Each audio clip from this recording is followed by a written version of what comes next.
ძროხის რძის ცილაზე დამზადებული ნარევები შეიცავს ცილის კონცენტრაციას, რაც მნიშვნელოვნად აღემატება მომწიფებული დედის რძის შემცველობას. ცილის ეს მომატებული რაოდენობა საჭირო არის ყველაზე პატარა ჩვილის მოთხოვნილებებისთვის, თუმცა ზედმეტია უფროს ჩვილებში. განსხვავებით დედის რძისგან, რომლის შემადგენლობა დროთა განმავლობაში იცვლება სხვადასხვა ასაკობრივი მოთხოვნილებების შესაბამისად. ამ ნარევებში შრატისა და კაზეინის ცილის შემცველობა მერყეობს. მთავარი შრატის ცილა ძროხის რძეში ბეტა-გლობულინია და ალფა-ლაქტალბუმინი დედის რძეში.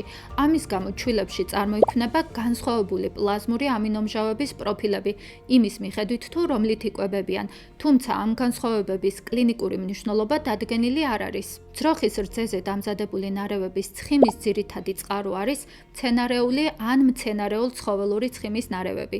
ცხიმი შეადგენს ამ ნარევების ენერგიის 40-50%-ს და მოიცავს გაჯერებულ, მონოუჯერ ან პოლიუჯერ ცხიმოვან მჟავებს. ყველა ნარევი გამდიდრებულია გრძელჯაჭვიანი პოლიუჯერი ცხიმოვანი მჟავებით, როგორიცაა დოკოზაჰექსაენოვანი მჟავა და არაქიდონის მჟავა სხვადასხვა კონცენტრაციით. ლაქტოზა წარმოადგენს ძირითად ნახშირწყალს როგორც დედის რძეში, ისე სტანდარტულ ძროხის რძეზე დამზადებულ ნარევებში.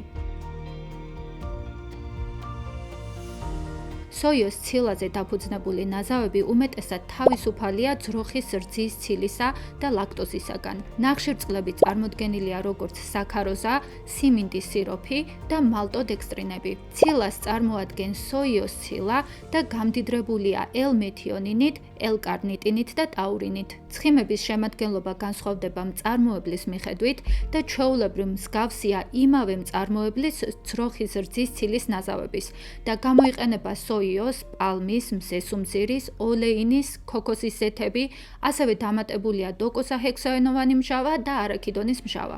სოიოს ნაზავის გამოყენების ჩვენებები მოიცავს გალაქტოზემიას, ვეგეტარიანული დიეტის მიმდევრობას და მიმკვიდრული ან მეორადად განვითარებული ლაქტაზას დეფიციტს.